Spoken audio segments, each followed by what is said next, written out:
Hello guys, so Lolo, this is for Earth Signs, Virgo, Capricorn, and Taurus. Earth Signs, Virgo, Capricorn, and Taurus. Let's check. Ano bang messages, vibration, gabay, energy para sa inyo?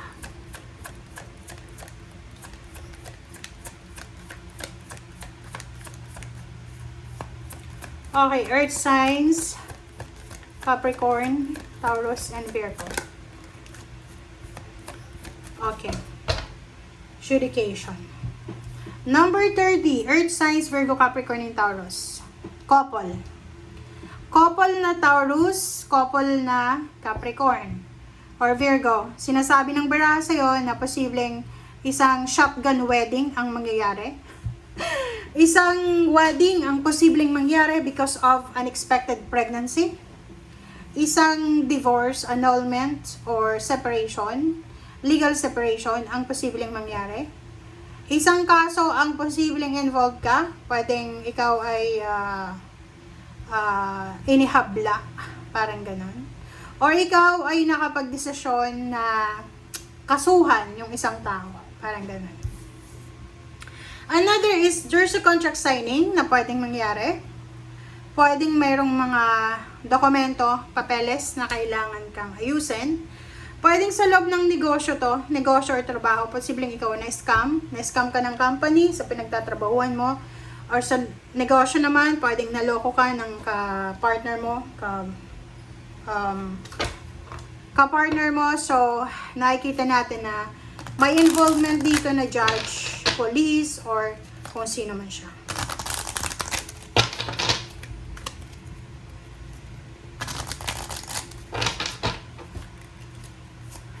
Okay. Gossip. Nako. Yun. Nakakaloka ka. So, nakikita ko siya dito. Yun. Posibleng ikaw ay maging subject ng mga chismis. Posibleng ikaw yung inihabla dahil sa pagchichismis mo. Or posibleng ikaw yung magfa-file ng kaso dahil sa pagchichismis sa'yo. So, eto siya. Okay. So, let's check.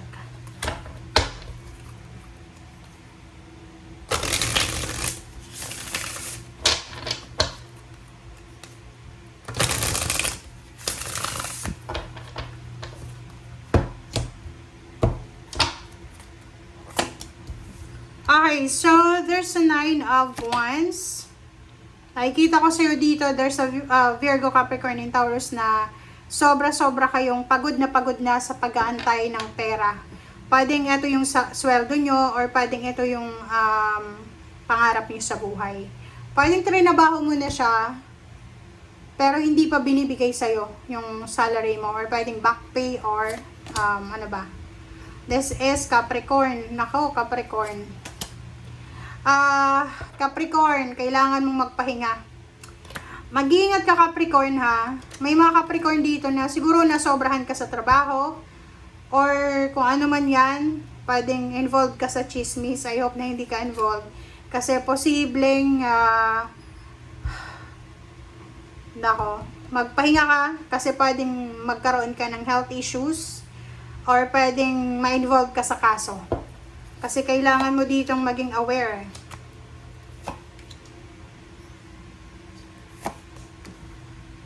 Okay.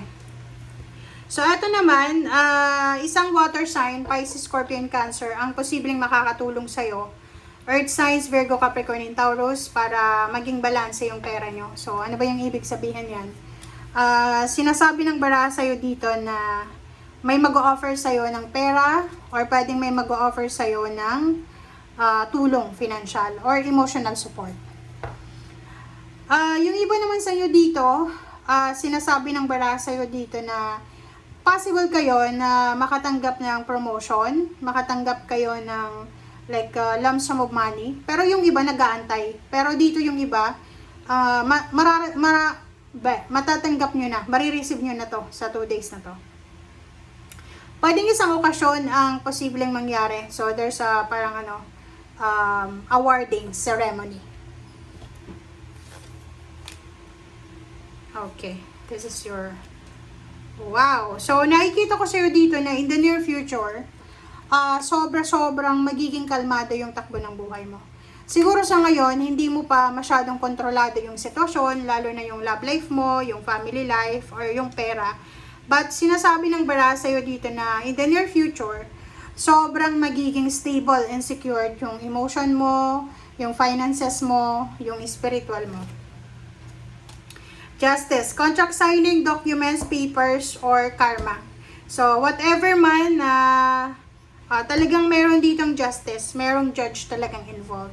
So, chismis, pwedeng ikaw yung ng chismis, or pwedeng ikaw yung chinismis na pwedeng umabot siya sa hukuman, sa judge, or sa kung saan pa man. Next is Wheel of Fortune.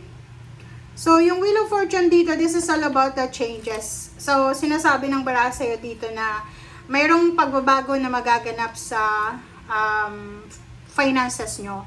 And at the same time, sa love life. So, parang halimbawa, iikot yung Wheel of Fortune para bigyan ka ng pabor or bibigyan ka niya ng pagkakataon para ma-enjoy yung magandang buhay. Okay, there's an accomplishment. May ma-accomplish ka sa 2 araw na ito. May matatapos ka. Magiging masaya ka kasi matatapos mo siya.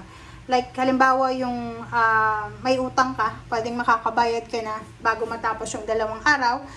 Or pwedeng may mga ano bang tawag doon, kompromiso kayo na posibleng matapos na. Sa trabaho, ganun din, yung iba sa inyo, posibleng nagpaplano kayong magbakasyon. So, sa 2 days na to ay kailangan mong tapusin yung mga dapat tapusin para makapagbakasyon ka sa susunod na araw. This is all about the future. Ang ganda na ito. There's an incoming celebration. Okay? So, prepare yourself. Okay? Ihanda mo yung sarili mo kasi merong okasyon na darating. Merong okasyon ka na kailangan paghandaan. So, kailangan mong mag-beauty rest.